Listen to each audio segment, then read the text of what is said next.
everybody, I'm Vicky Parhampton, and welcome to Tag Team Tales of Terror, where another horror author and I work together to create something short and diabolical. Today I've tagged Joey Powell.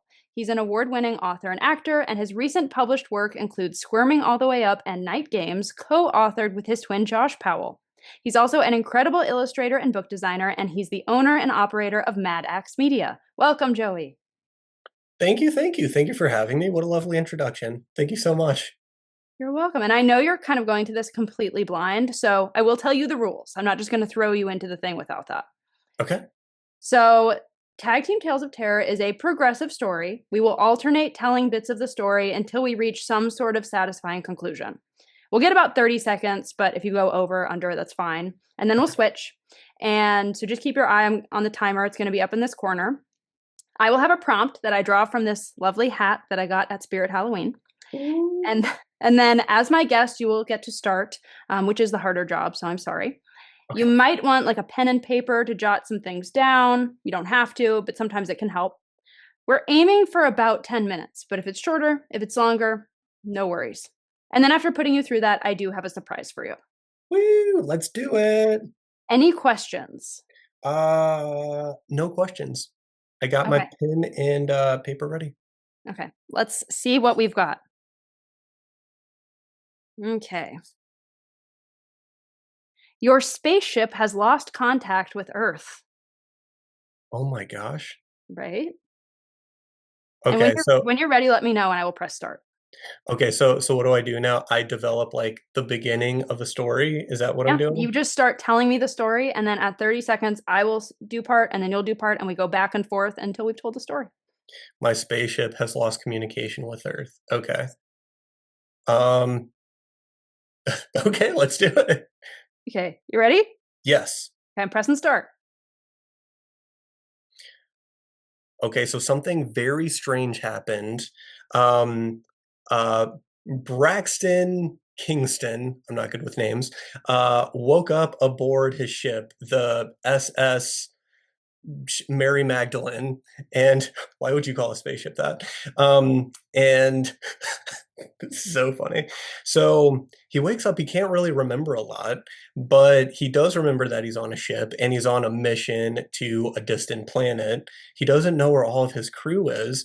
So he goes to the front of the cockpit and he tries to dial in planet Earth, and Earth is not responding. So he gets in his little hyper-powered telescope and goes, "Hey, where's Earth? I can't see Earth." Turns out they're either too far away or they have just moved in a geographically different position where Earth is no longer in sight. And as Braxton looks and he thinks harder and harder, the memories start to come back to him. And he realizes that the last thing he remembered before he passed out was seeing the black hole in the distance. And he sits there, and panic starts to overtake him as he realizes that his crew has somehow evaporated into the black hole because they definitely went through it.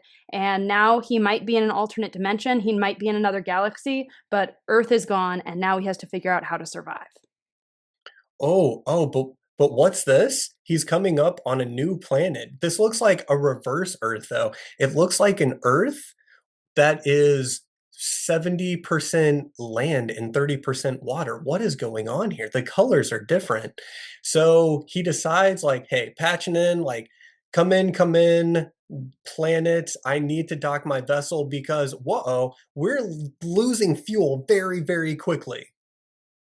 And the panic once again threatened to overtake him when a voice came through on his communication system. But everything was garbled, and he couldn't understand anything that was being said, so he just kept repeating, requesting permission to land, requesting permission to land. And at some point, the decision was made for him as his spaceship started rapidly descending through this atmosphere and coming closer and closer to this land. And as he descended, he could see cities, or what he thought were cities, and he could see towns and villages and mountains, but everything looked very wrong. And as he went outside of his spaceship and started looking at these structures, these buildings that he thought were buildings, he realizes they're not actually buildings, they're bodies. They're bodies piled up just towers and towers of bodies. He's on a different Earth. It looks like Earth. It looks like human beings, but something has come in and ravaged this planet and stacked up the bodies and built a temple of human beings. And he stepped closer, even though he was terrified and the smell was absolutely horrific. He got out of his spaceship and stepped closer to one of these body temples. And that's when one of the bodies started to twitch and move. And it blinked. And it was all sinew and muscle, and he could see the exposed bone. And it started speaking to him. And once again, everything was backward. And that's when his communication system built into his suit started translating for him. And that's when he realized the person was speaking English. They were just speaking backwards.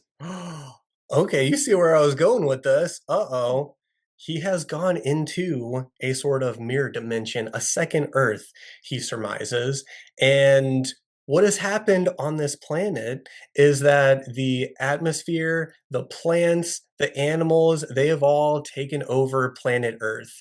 And they have genetically combined with technology to make this new synthetic biological material that has metastasized all over Earth and overthrown all of the humans. And he's absolutely terrified, but as he listens to the voice being translated through his communication system, he realizes that's exactly what happened. And these people in this temple are still alive. They've just been completely turned inside out. And he doesn't know what to do, he doesn't know how to save them. And then he feels a tap on his shoulder. Oh my gosh, where is this going? Okay. Where's okay. So he feels a tap on his shoulder and oh, who is it? It's one of his crewmates that evacuated the vessel before they entered into the black hole. They thought they could get away, but they went into the black hole too, and they're like, "Oh my gosh, I'm so happy to see you. We need to figure out how to get off of this planet." I think since I am a very talented scientist, this crew member is, I think I have figured out a way to use some of the organic matter on this planet as alternative fuel for the spaceship. And Braxton said, "That's amazing. I would love to talk more about that." And that's when a giant tendril of plant biofilm matter grabbed his crewmate and yanked him away and stuffed him into the body temple where he slowly turned himself inside out, screaming the entire time. And Braxton just stood there open mouthed and thought, there's no way I'm ever getting off of this planet. Oh, but because the human beings have been connected by this this biological super intelligence, it turns out that this scientist has joined a sort of hive mind and is helping to control them. So all of a sudden, these towers, these buildings, they start all moving in sync and they start congealing into one giant kaiju human body coagulate. And they go like, okay, we're gonna save the spaceship, and you know what? We're gonna get on it too, and we're gonna go back to your planet so we can reverse what this planet has done to us. And Braxton thought, wow, I don't know if you all are going to fit. And they said, that's okay. We're a hive mind. So we'll just send one piece of ourselves there and then they can come back and save our planet. And Braxton said, well, okay, I'll do whatever because I want to get home. So he got back on his spaceship and a piece of the hive mind detached and came on with him. And then they sorted out the biofuel as his scientist had said that they could. And without further ado, he started the launch process. Okay, but as he was taking off, the planet, something came out of the planet and snatched hold of the spaceship. And so he wasn't able to get off. So he had these rocket boosters on his ship, like, shh, and then this big tentacle just pulling it down. And he's like, oh my gosh, how am I going to get out of it? And so then the scientist that has combined with the hive mind, he says, Axton, we've been best friends since childhood. That's a new plot point that should have come up later. And you know what? I am going to sacrifice myself to save you, Braxton. Go back to planet Earth and tell them what happened here. Tell them of my heroic sacrifice. And so he takes the big human coagulate and leaps out of the spaceship somehow and grabs hold of the tendril and starts biting into it with his giant human kaiju teeth. You had to have been there. And Braxton was screaming the entire time, saying, "No, my friend whose name I forgot, come back, don't leave me." But it was too late. The tendril let go of the spaceship and it flew off into the atmosphere. And Braxton was back in space and he had a full tank of biofuel. And that's when, in the distance, he saw the black hole that he thought he must have come through and he started heading towards it.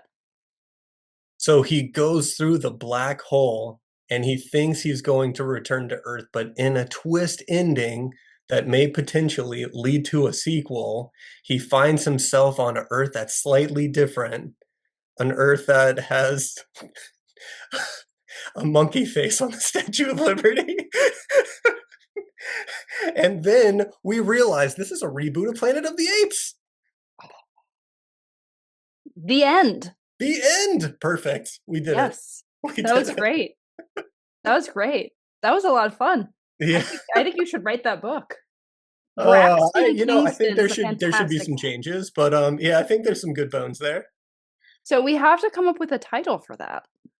Ooh, okay. I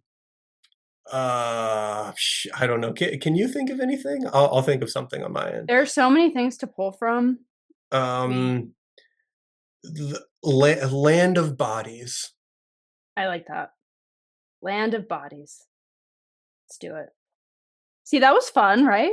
Yeah, that was a good time. That I did not know where that was going. No, me neither. You threw me some curveballs, and Likewise. that's what I love about writing, you know? The thing I say about writing is, like, put your characters in impossible situations and, make it really cool when they figure it out. Totally. Totally. I mean, the biofuel made out of bodies is a good touch. Who would have thunk, you I know? wouldn't have. Yeah. It was actually really fun. The book that I wrote with my brother, we wrote it in 2 parts. He wrote the entire first half of it. I had an idea of Mhm. where I wanted to go with it, but I wanted to see what he wrote first, and it was really fun for me to go look at the world that he built and the characters that he created and figure out what their arcs were gonna be and where the story was gonna go. So, that was Yeah. fascinating time. Awesome. I recommend Well, that for anyone who's in a writing rut. that's what I think. Whenever people come on this, I always say it's a really good cure if you have writer's block or just feel like you don't know how to get started because you just have to start saying things and then ideas will Yeah. come to you. Yes. Sometimes you gotta just write it. Don't overthink the story. You just write it and you're like, "Oh, I just said that. I'm gonna make a note to bring that up earlier," you know? Mhm. Like, the best friend who's a scientist. Yeah, Yes. Whose name add we that in never early. learned. Yeah. Yep, I don't know. Maybe it was Kingston Braxton. Yeah. Well, Braxton had some amnesia issues, so he didn't That's true. remember, just knew that That's they true. were best friends. So, yeah, we did that on purpose. Yeah. Well, it's now time for the surprise that I promised you. Ooh. So, I don't know about you, but I am starving after all of that creativity. So, I created a very tasty recipe based on squirming all the way up, just for you. Oh. Oh, no. Oh. Oh, Well, yes. 1, I mean, great, but 2, like, what is going to happen here? That's I not will really a tell book that you. lends itself to a tasty little recipe. Disagree. Okay. Actually had a lot of different ways I could go with this. So, the one I picked, very delicious. I call it the early bird gets the cake. Ooh. And it is an awesome chocolate cake. And then I topped it with dirt made out of walnuts, dates, and cocoa powder Oh because, my gosh. healthy. And then, of course, we have worms. And yes, you could use gummy worms, but that seemed a little obvious. So I made chickpea cookies stuffed with freeze-dried strawberries to make them pink. And then I piped them into little wormy shapes and baked them and put them on top. And then it's so delicious that once you eat it, it will squirm all the way down. That is incredible. Thank you. It Oh, was that just very made my delicious day too. and my month, my entire year. Thank you. I will be including the recipe in the show notes for anybody who thinks eating worms doesn't sound so gross. Uh, yeah, speechless, speechless. You know what? I will, I'm gonna make a recipe inspired by Rip Down the Melon too. Oh my goodness, that would be Yeah. great. There's going there's going to be a lot of red. Yeah, lots of red. Good. Yeah. Yes, But I'm not a fan of food dyes, so me neither. it's going to be, you know what? I'll figure this out. It's gonna be good. It's always fun for me because I do this a lot for different books, and I always like to think of like a healthier version that I could make. And I made some pretty wild stuff, but the worm cake was very fun. And my kids love taste Yeah. testing everything, of course.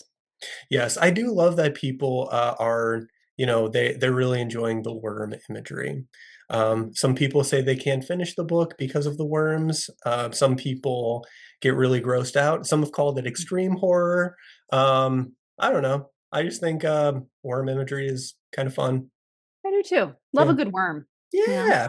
Mhm. Oh, hey, what's next for you? I got some time with you. What's next for you? You seem like you're always writing some stuff. Well, I just started working on, I guess this will be my 6th novel. I started working on that yesterday, 2 days ago, something like that. What is time? I don't know. But it's gonna be kind of a play on a haunted house story with a Ooh. time travel dimension twist. I love it. I'm very excited. I'll probably talk to you about this later, but I spent time drawing out these floor plans because it Ooh, takes place in this mid-century house that's kind of a time capsule, and so I had a lot of incredible. fun thinking of what all of that would look like. Very garish, lots of colors, built-in record player, all that stuff. You should, and I will. You have my commitment to this. I will help you draw up that floor plan for the actual publication of the book. Gosh, I was already gonna ask you that, so now I'm just gonna write on here, "Joey will do it." Yes, yeah. Already Okay, said I would awesome. do it, and I'll do it. That one's Thank free. you. Oh, you don't have to do that. But thank you. So, yes, I'm very excited about this. Lots of color, it's really different, and I'm, like, 1 chapter in, hoping that one will come out in 2027.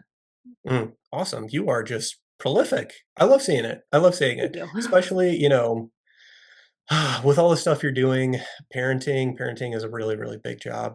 The fact that you were able to write so much, put stuff out, publish, like, really high quality stuff, Thank you. I think it's a beautiful thing. So, all the respect to you. Thank you. Yeah, it's can be hard to balance sometimes, and there are weeks where I get no writing done, but I try whenever I can. Like you said, I write when I can. It's not hard, it's impossible, and somehow you figure out how to do it. You make the time, right? You Yes, just you make do. the time. Well, can you remind everybody where they can find you and keep up with you and your work? So I am almost exclusively on Instagram. So at Wow Cool Joey Writes. That's my personal. Publisher site is at Mad Axe Media on Instagram. So those two socials, that's where I put all of my big updates. Personals where I put, updates on my books, my little art tutorials. Sometimes I'll publish some flash fiction. But yeah, that's where you can keep up with me. Awesome. Well, thank you so much. Yep. Thank you. Thank you for having me. This was so much fun. Let's do it Yay. again.